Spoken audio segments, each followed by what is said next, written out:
اور یہ بتا دیا کہ دیکھو کاشتکاری کا علم یہ ہے، کاشتکاری ایسے کی جاتی ہے، جتائی بوائی ایسے کی جاتی ہے، غلے ایسے پیدا کیے جاتے ہیں، آدم کے ذریعے یہ طریقہ آیا۔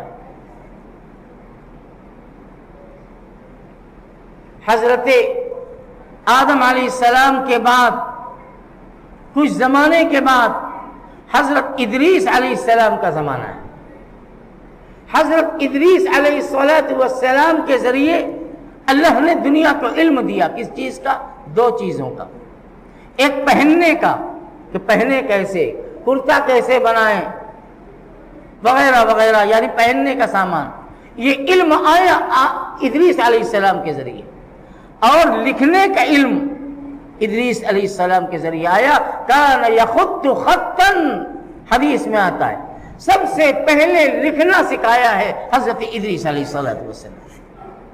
ابھی کوئی شریعت نہیں آئی، ابھی کھاؤ گے کہاں سے، غلہ کیسے پیدا ہوگا، دنیا میں آئے اور سردی گرمی سے بچاؤ کا طریقہ کیا ہوگا، تمہیں بولنا کیسے آئے گا، لکھنا کیسے آئے گا، یہ سب چیزیں انبیاء کے ذریعے آئی ہیں دنیا کے اندر، اور انبیاء علیہ السلام نے دنیا کو یہ سب چیزیں بتلائی۔ شریعت جو آئی ہے وہ سب سے پہلے حضرت نوح علیہ السلام کے ذریعے آئی ہے، اس کے پہلے یہ شریعت نہیں تھی، اس کے پہلے جو اللہ کا حکم تھا بس اللہ کی عبادت کرو، کیسے کرو، اللہ نے اس زمانے میں جیسے بتایا ہوگا ویسے کی جاتی تھی۔ دنیا میں مکان کیسے بنانا ہے، کھیتی کیسے کرنا ہے، لکھائی پڑھائی کیسے کرنی ہے، کپڑے کیسے بنانے بننے ہیں، یہ سب انبیاء علیہ السلام کے شروع کے دور کے جو انبیاء ہیں ان کے ذریعے اللہ نے یہی تعلیم دی تاکہ یہ ضرورت پوری ہو جائے۔ جب رہنے سہنے کھانے پینے لکھنے پڑھنے کی ضرورت پوری ہو گئی، اللہ نے ان کی نسل میں حضرت نوح کو پیدا کر دیا۔ حضرت نوح علیہ السلام تشریف لائے۔ حضرت نوح علیہ السلام کے اوپر اللہ نے سب سے پہلے ایسی وحی اتاری جو تشریعی تھی، جس میں شریعت کے احکامات تھے، اور اسی لیے حضرت نوح علیہ السلام کو آدم ثانی بھی کہا جاتا ہے۔ موضوع میرا آگے بڑھ گیا بہت، آدم ثانی کہا جاتا تھا اس لیے کہ نوح علیہ السلام کے زمانے میں جو طوفان آیا اس طوفان میں سب ختم ہو گئے، کشتی والے صرف بچے تھے، اب کوئی نہیں بچا۔ حضرت نوح کے 3 اولاد بچی، اور ان 3 اولاد سے اللہ نے پھر اس دنیا کو بسا دیا۔ حام سام یافس، یہ نوح علیہ السلام کے بیٹے ہیں جو ایمان لائے تھے حضرت نوح پر اور کشتی میں سوار تھے، ورنہ حضرت نوح کا وہ بیٹا جس کا نام کنعان تھا، جو حضرت نوح کے کہنے کے باوجود اس کشتی پہ سوار نہ ہو سکا، اللہ نے اسے ختم کر دیا، اسے غرق کر دیا، وہ ڈوب گئے، ختم ہو گئے۔ یہ 3 اولاد حضرت نوح کی، کنعان تو ڈوب کے ختم ہو گئے، اور پھر اللہ نے ان سے دنیا بسا دی، اور اسی زمانہ چلتا رہا آگے بڑھتا رہا۔ حضرت ابراہیم آئے، حضرت یعقوب آئے، حضرت اسحاق آئے، حضرت اسماعیل آئے، اور موسیٰ، عیسیٰ، یوسف، داؤد، سلیمان وغیرہ وغیرہ کتنے نبیوں کے نام لو سب آتے رہے۔ اخیر میں سید الانبیاء حضرت محمد الرسول اللہ صلی اللہ علیہ وسلم تشریف لائے،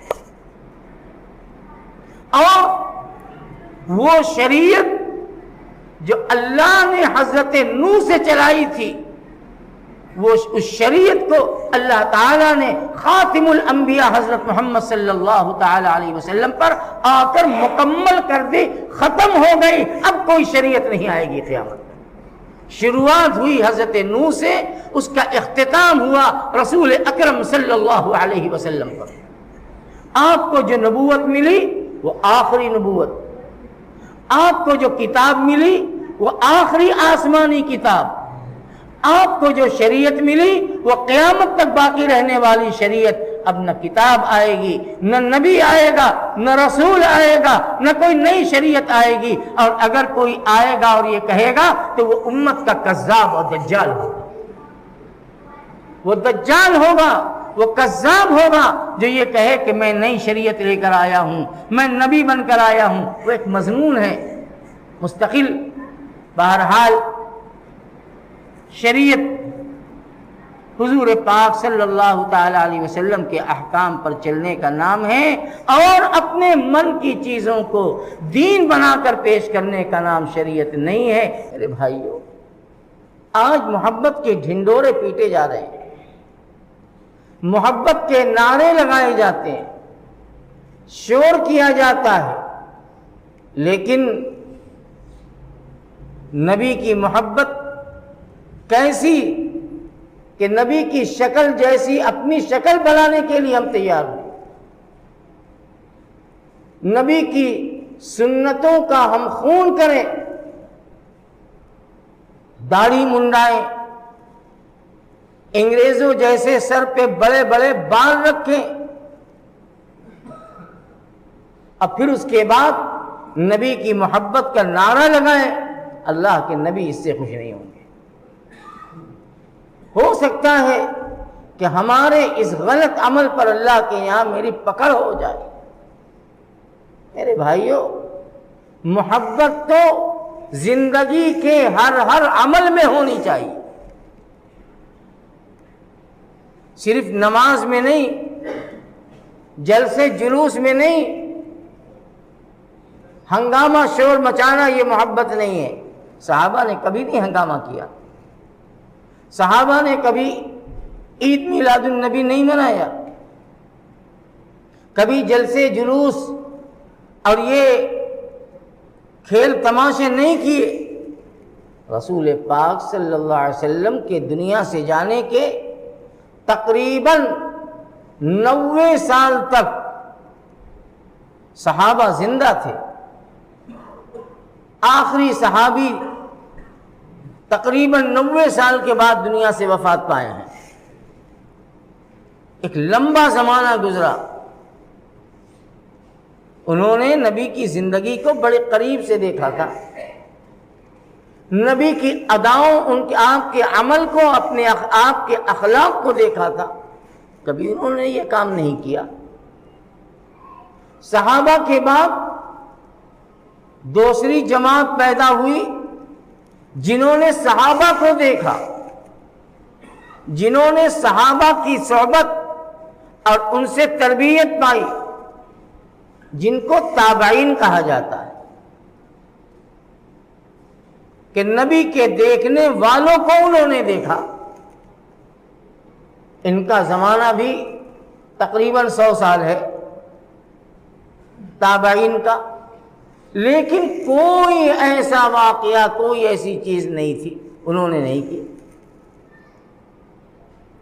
آگے بڑھیے، پھر اس کے بعد وہ نسل آئی جنہوں نے صحابہ کے دیکھنے والوں کو دیکھا، یعنی تابعین کو دیکھا، جنہوں نے صحابہ کو دیکھا تھا، جو تابعین تھے، آنے والوں نے ان کو دیکھا، تابعین کو دیکھا، جن کو تبع تابعین کہا جاتا ہے۔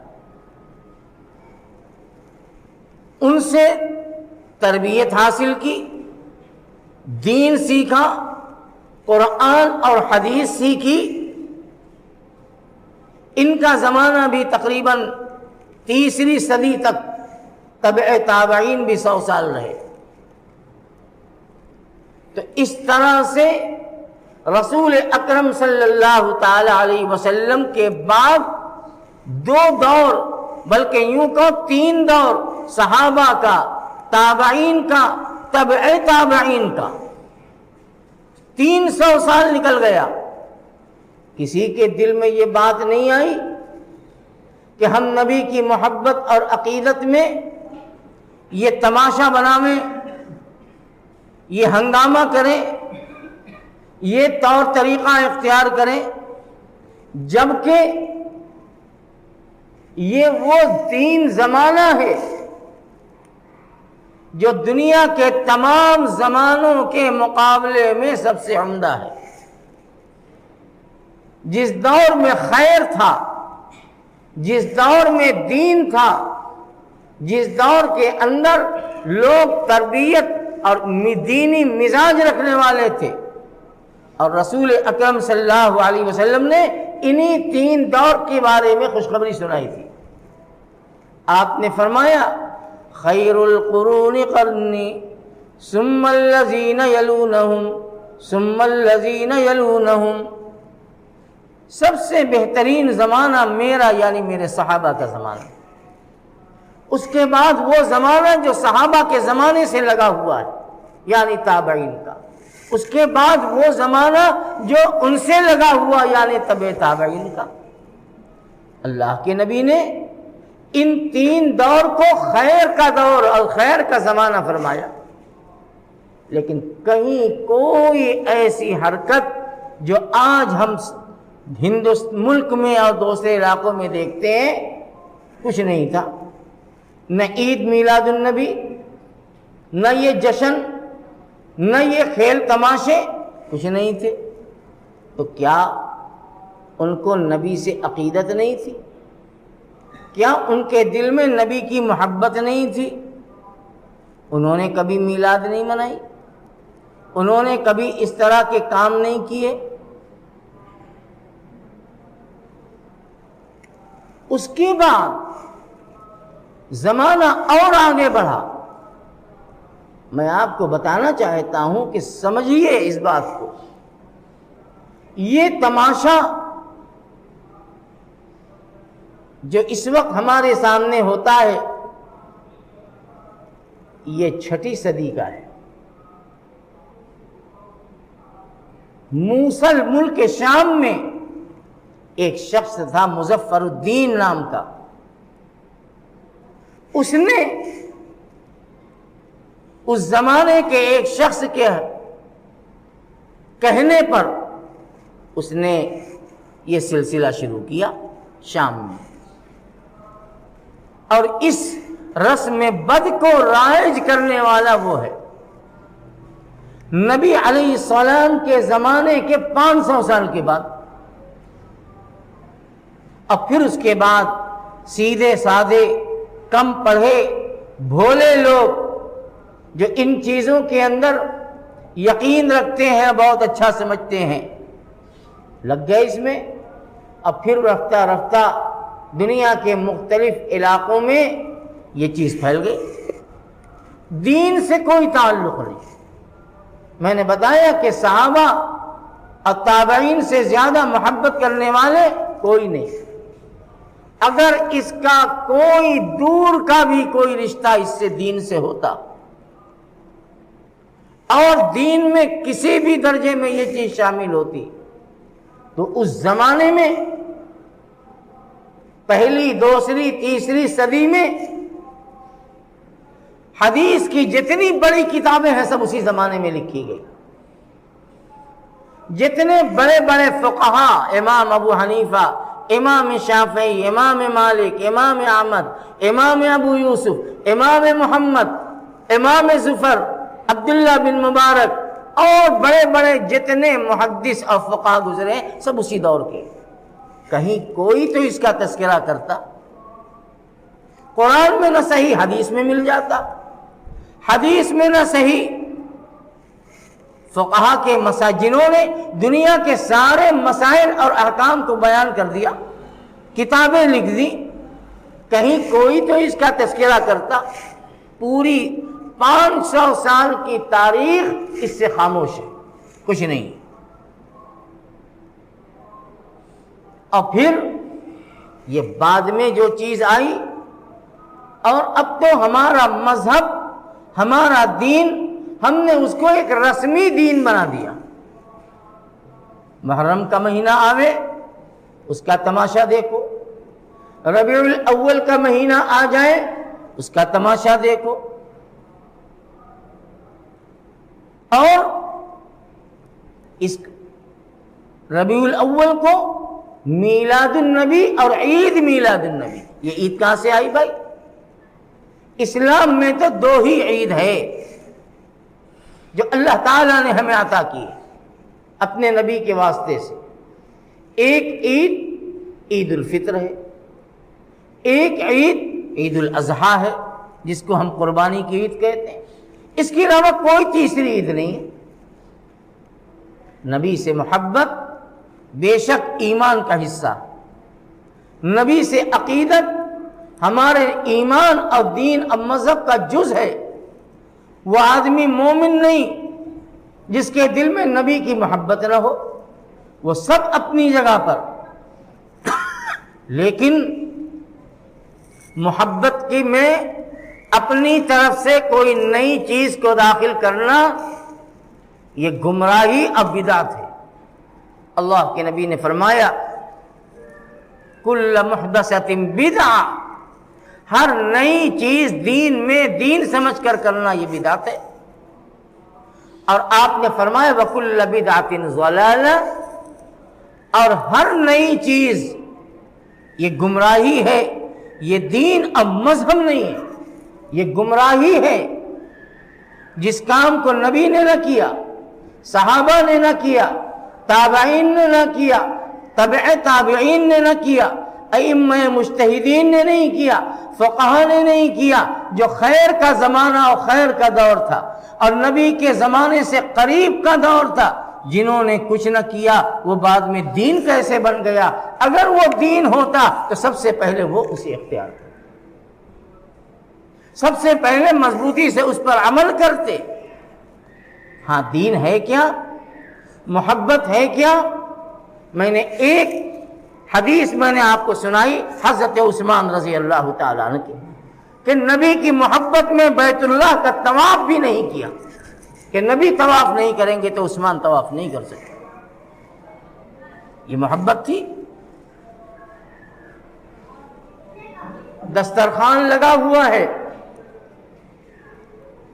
عرب کے بڑے بڑے سردار اور رئیس دسترخوان پہ موجود ہیں،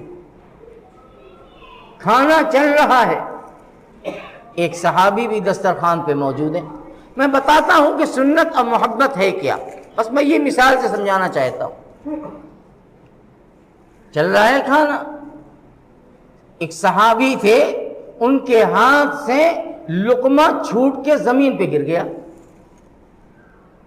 انہوں نے جلدی سے اٹھایا، اور اٹھانے کے بعد اس کے اوپر اگر کچھ گرد وغیرہ لگی تھی ہاتھ سے صاف کیا، اور صاف کرنے کے بعد اسے کھا لیا۔ بغل میں کچھ لوگ بیٹھے ہوئے تھے، انہوں نے کہا چپکے سے کان میں، یہ آپ نے کیا کیا؟ یہ ایسے رئیسوں اور نوابوں کی اور سرداروں کی مجلس میں یہ کام بہت گرا ہوا سمجھا جاتا ہے، جیسے لگتا ہے کہ کئی دن کے بھوکے ہیں، کھانا نہیں ملا کہ زمین پر گرے ہوئے کھانے کو اٹھا کے کھا رہے ہیں۔ یہ آپ کو نہیں کرنا چاہیے تھا۔ کس سے کہا جا رہا ہے؟ صحابی سے کہا جا رہا ہے، آپ کو یہ کام نہیں کرنا چاہیے تھا۔ فوراً کہتے ہیں غصے میں آ کر اَأَتْرُكُ سُنَّةُ حَبِيبِي لِهَؤُلَاءِ الْحُمَقَاءِ، کیا میں اپنے محبوب حضرت محمد صلی اللہ علیہ وسلم کی مبارک سنت کو ان پاگلوں اور بے وقوفوں کی وجہ سے چھوڑ دوں؟ ان کا کلچر کیا ہے، ان کی تہذیب کیا ہے، ان کا معیار اور رہن سہن کیا ہے، ہمیں اس سے کوئی لینا دینا نہیں۔ میرے آقا کی تعلیم یہ ہے کہ کھاتے ہوئے جو دانہ یا لقمہ یا روٹی کا ٹکڑا دسترخوان پہ گر جائے، اگر اس پہ کچھ گرد لگی ہے اسے پوچھو اور پوچھ کے کھا جاؤ، اس لیے کہ کسی کو نہیں معلوم کہ اللہ نے تمہارے کھانے کے کس دانے میں خیر اور برکت رکھی۔ یہ ہے نبی کی سنت، اسے کہتے ہیں محبت، کہ جو نبی کے طریقے سے ہٹا ہوا ہے ان کو کہتے ہیں لِهَؤُلَاءِ الْحُمَقَاءِ، ان بے وقوفوں کی وجہ سے میں اپنے نبی کی سنت کو چھوڑ دوں؟ یہ نہیں ہو سکتا۔ تہبند باندھتے ہیں، عرب میں عام طور سے تہبند کا رواج تھا، رسول پاک صلی اللہ تعالی علیہ وسلم نے بھی تہبند اور لنگی پہنی ہے، یہ بات ذہن میں رکھیے۔ صحابہ تہبند پہنتے تھے، پیجامے کا رواج نہیں تھا۔ شلوار حدیث میں شلوار کا لفظ آتا ہے جو پیجامے کی ایک شکل ہے، وہ بہت کم، ورنہ تہبند کا استعمال ہوتا تھا۔ اب تہبند کیا، وہ ایک سادی کپڑے کی ایک چادر نما ہوتی تھی اور اسی کو لپیٹ لیتے تھے، کچھ سلی ہوتی تھی کچھ بغیر سلی ہوتی تھی۔ یہی صحابہ کا لباس تھا، ایک چادر نیچے لپیٹا، ایک چادر اوپر اوڑھ لیا، جس کو ہم کہتے ہیں جو احرام کی حالت ہوتی ہے۔ یہی عام طور سے صحابہ کا یہی لباس تھا، ایک تہبند نیچے اور ایک چادر اوپر۔ رسول اکرم صلی اللہ تعالی علیہ وسلم نے تہبند کے بارے میں فرمایا کہ پہنو اس طرح سے، سب سے افضل تو یہ ہے کہ آدھی پنڈلی تک اونچا ہونا چاہیے۔ آدھی پنڈلی یعنی اتنا حصہ، یہ پنڈلی بولتے ہیں، اتنا۔ سب سے بہتر یہ ہے کہ ایسے پہنو۔ اگر اتنا اونچا نہیں پہن سکتے تو اس سے کچھ نیچا کر لو، اگر اس میں بھی تمہیں کوئی تکلف محسوس ہوتا ہے تو اس سے بھی نیچا کر لو، لیکن گھٹی چھپنی نہیں چاہیے۔ اتنا مت لٹکاؤ کہ یہ گھٹی چھپ جائے، ابری ہوئی ہڈی، اس کے اوپر تو رہنا ضروری ہے۔ علماء نے لکھا ہے کہ حرام ہے، چاہے تہبند ہو، چاہے پیجامہ ہو، چاہے پیجامہ پینٹ کی شکل میں سلا ہوا ہو، اگر وہ پہنتے ہو تو کم سے کم اتنا تو ضرور ہونا چاہیے۔ یہ حرام ہے۔ فقہا نے لکھا جائز نہیں ہے کہ کوئی آدمی لٹکائے اتنا کہ اس کا تہبند یا اس کا پیجامہ گھٹی کو چھپا لے۔ نبی نے فرمایا۔ حضرت عثمان خود بھی رئیس تھے اور مکے کے بڑے بڑے لوگوں سے، سرداروں سے آپ کے تعلقات بھی تھے۔ تعلق ہونا اور چیز ہے، غیروں سے تعلق رکھنا کوئی بری چیز نہیں ہے، لیکن تعلق کا ایک معیار ہے، ایک حد ہے، اس حد تک ان کے ساتھ رواداری ہوگی۔ لیکن اگر وہ تعلق ہمارے مذہبی معاملات کے اندر دخل دینے لگے تو ایسے تعلق کی کوئی ضرورت نہیں۔ تہبند پہنے ہوئے، اونچا تہبند آدھی پنڈلی تک بندھا ہوا ہے۔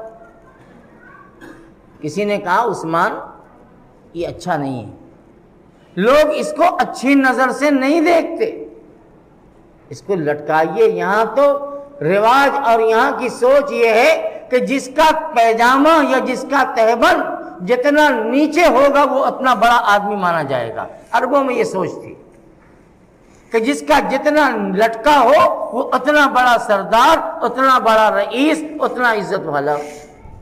حضرت عثمان کو ٹوک دیا کہ یہ طریقہ اچھی نظر سے لوگ اسے نہیں دیکھتے۔ وہاں بھی ناراض ہو گئے کہ کیا فرمایا، ہاں کذا ازار رسول اللہ صلی اللہ تعالی علیہ وسلم، میرے آقا صلی اللہ علیہ وسلم کا تہبند ایسے ہی ہوا کرتا تھا، آپ اسی طرح سے پہنا کرتے تھے، اس سے کم پہ میں راضی نہیں ہوں۔ جو میرے آقا کو پسند ہے وہی میری پسند ہے۔ دنیا کیا سوچتی ہے، دنیا کیسے دیکھتی ہے، کیا کرتی ہے، ہمیں اس سے کوئی لینا دینا نہیں۔ اسے کہتے ہیں محبت کا معیار۔ آج تو الفاظ کے معنی و مفہوم ہی بدل گئے۔ محبت کا معنی کچھ سے کچھ ہو گیا، بس ڈھول تاشے تماشے کرو، بس یہی محبت ہے، اور جو نہ کرے وہ گستاخ رسول ہے، وہ نبی کو نہیں مانتا، نبی کے نام پر انگوٹھا نہیں چومتا، وہ نبی کو نہیں مانتا، نبی کے نام پر کھڑا نہیں ہوتا، وہ نبی کو نہیں مانتا۔ اللہ کے بندے کہاں چلے گئے ہم؟ کون سا ہمارے سامنے معیار ہے؟ ہمارے سامنے تو صحابہ معیار، تابعین معیار، تابعین کے ماننے والے تبع تابعین معیار، ان کی زندگی میں کہیں دکھا دو۔ انہوں نے محبت کر کے دکھائی، نبی کی اداؤں سے، ایک ایک اداؤں سے محبت، جان نچھاور کرنے والے۔ ایک حدیث اور سنیے، حضرت انس رضی اللہ تعالی عنہ حضور کے بڑے چہیتے صحابی، اب بڑے چہیتے خادم ہیں.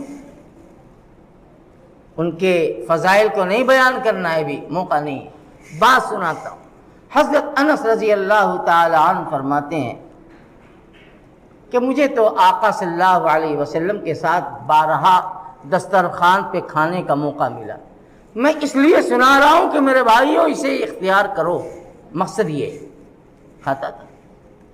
ایک مرتبہ آقا صلی اللہ علیہ وسلم کے سامنے سالن آیا، اور سالن میں کدو پڑا ہوا تھا، لوکی کدو جسے آپ کہتے ہیں، بڑی اچھی سبزی ہے، پڑا ہوا تھا. میں نے دیکھا کہ رسول اکرم صلی اللہ تعالی علیہ وسلم اپنی انگلی سے اس طرح سے کدو کو آگے کرتے ہیں اور اسے لیتے ہیں اور بڑی رغبت کے ساتھ کھاتے ہیں. کہتے ہیں میں نے دیکھ لیا. حضرت انس فرماتے ہیں کہ مجھے لوکی پسند نہیں تھی. اور ہوتا ہے ایسا، بہت سے لوگوں کو کھانا میں کچھ قسم پسند نہیں آتی. یہ کوئی ایسی چیز نہیں ہے، کسی کو کچھ پسند، کسی کو کچھ پسند، کسی کو کچھ پسند، یہ اپنا ذوق ہے. حضرت انس فرماتے ہیں کہ مجھے لوکی پسند نہیں تھی، لیکن جب میں نے دیکھا کہ رسول پاک صلی اللہ علیہ وسلم اتنے شوق سے، اتنی رغبت کے ساتھ اس سبزی کو کھا رہے ہیں، کہتے ہیں بس میں نے اسی دن سے طے کر لیا کہ اسی دن سے مجھے لوکی سے اور کدو سے محبت ہو گئی. اور محبت اس بنیاد پر ہوئی کہ میرے آقا کو یہ چیز پسند تھی. یہ ہے محبت کا معیار. اور فرماتے تھے جب ان کے سامنے سبزیوں میں کدو آتا تو اس کو دیکھتے اور بڑے فخر سے کہتے تھے یا لکی شجرتن ما احبک الا لحب رسول اللہ صلی اللہ علیہ وسلم ایاکی. اے سبزی، اے درخت کتنا قسمت والا ہے، تیری قسمت کتنی اچھی ہے. میں تجھ کو صرف اس لیے پسند کرتا ہوں کہ تو میرے محبوب حضرت محمد صلی اللہ علیہ وسلم کو بہت پسند ہے. بہت سے لوگ ہیں جن کو لوکی پسند ہوتی ہے اور کھانا چاہیے، اب بہت سے لوگ نہیں پسند ہوتی. لیکن پسند کا نہ ہونا یہ ایک چیز الگ بات ہے، لیکن اس کی برائی، اس کی شکایت، یہ کیا کھانا بنا دیا، یہ کیا پکا دیا، یہ غلط ہے. آپ کو نہیں پسند ہے آپ مت کھائیے. لیکن محبت کسے کہتے ہیں میں تو وہ بتا رہا ہوں کہ نبی کو یہ پسند ہے، بس نبی کی پسند میری پسند بن گئی. اب دیکھیے ذرا، میں دوسرے رخ پہ لے جاتا ہوں آپ کو 2 منٹ کے لیے. آج کی سائنسی اور میڈیکل کی دنیا ہر چیز پر ریسرچ کرتی ہے. نبی کی پوری زندگی کی پر اس نے ریسرچ کیا اور گہری نظر سے غور کیا. تو جب ان کے سامنے یہ بات آئی کہ نبی کو لوکی بہت پسند تھی، اب ان کا ریسرچ اس پہ شروع ہو گیا. آج میڈیکل کی کتابیں یا ڈاکٹروں سے پوچھئے، وہ 20 فائدے بتائیں گے اس لوکی کے کہ اس کے یہ فائدہ، معدے میں یہ راحت، جگر کے لیے مفید، آنکھ کے لیے مفید، زبان کے لیے مفید، ہاضمے کے لیے مفید. وہ دنیا کی فضیلت بیان کریں گے کہ یہ بہت اچھی چیز ہے، بہت اچھی چیز ہے. تو کیا ہمیں اس وجہ سے پسند آئے کہ اس کا میڈیکل فائدہ بہت ہے؟ یاد رکھو میرے دوستو، اپنی نیت کو درست رکھو، نیت رکھو اتباع سنت کی، اس کا جو فائدہ ہے وہ تو مل کے رہے گا. اتباع سنت کی نیت کرو گے، دین کا بھی فائدہ ہوگا اور دنیا کا فائدہ تو مفت میں ملے گا. یہ نیت ہو کہ میرے نبی کا یہ طریقہ. آخری بات، مسواک نبی کی محبوب سنت ہے. مسلمان آج مسواک کو چھوڑ رہا ہے. مسواک کی عادت وضو کے وقت نکل چکی ہے. اب تو ٹوتھ برش چل گئے اور کیا چل گیا اس کا انکار نہیں. میں مسواک کے بارے میں بتا رہا ہوں. مسواک رسول پاک صلی اللہ علیہ وسلم کی محبوب چیز ہے. آپ سب اس کا اہتمام کیجیے۔ اللہ کے نبی نے فرمایا السواک مطہرۃ للفم مرضاۃ للرب، مسواک منہ کی صفائی کا بھی بہترین ذریعہ ہے اور اللہ کی خوشنودی کا بہترین ذریعہ ہے۔ جس طرح سے باجماعت نماز پڑھنے سے 25 اور 27 گنا نماز کا ثواب ملتا ہے، مسواک کر کے وضو کرنے سے بھی انشاءاللہ اتنا ہی گنا ثواب ملے گا۔ لیکن مسواک آپ کس نیت سے کریں؟ اس نیت سے نہ کریں کہ میں پان بہت کھاتا ہوں، میرے دانت صاف ہو جائیں گے، یہ سوچ کر کبھی مسواک مت کرو کہ میں اپنے دانت کو صاف کر رہا ہوں اس لیے کہ میں پان کھاتا ہوں۔ یہ سوچ کر مسواک کرو کہ میرے آقا کی محبوب سنت ہے، یہ سوچ کر کرو گے انشاءاللہ دین بھی ملے گا اور دنیا بھی ملے گی۔ نیت اتباع سنت ہو کہ میرے نبی کو محبوب۔ حضرت حاجی امداد اللہ مہاجر مکی جو ہم جماعت دیوبند کے امام اور سردار ہیں، بوڑھے ہو گئے، مکہ المکرمہ ہجرت کر کے تشریف لے گئے حضرت، جب دارالعلوم کا وجود بھی نہیں ہوا تھا، بوڑھے ہو گئے، دانت جھڑ گئے بڑھاپے کی وجہ سے، مریدین اور خدام ساتھ رہا کرتے تھے، تو حضرت کو دیکھا کہ جب وضو کرنے بیٹھتے تو مسواک کرتے تھے، مسواک پہلے لاؤ میری۔ تو کسی شاگرد یا مرید نے پوچھا کہ حضرت منہ میں ایک بھی دانت نہیں، آپ کے دانت تو ہے نہیں، تو آپ کیوں مسواک کرتے؟ کیا فائدہ؟ حضرت نے فرمایا پیارے، میں مسواک دانت صاف کرنے کے لیے نہیں بلکہ میں تو اپنے محبوب آقا کی اتباع میں کرتا ہوں، میرے نبی کی سنت ہے اس لیے میں مسواک کرتا ہوں۔ میرے بھائیوں، ہر قدم پر سنت کو اور اتباع سنت کو پیش نظر رکھو، دنیا کا فائدہ تو تمہیں ملتا رہے گا، نیت کے صحیح ہونے کی وجہ سے آخرت کا اجر بڑھے گا۔ اللہ تعالی ہم سب کے اندر اتباع سنت اور محبت رسول کا جذبہ پیدا فرما دے۔ وآخر دعوانا ان الحمد للہ رب العالمین۔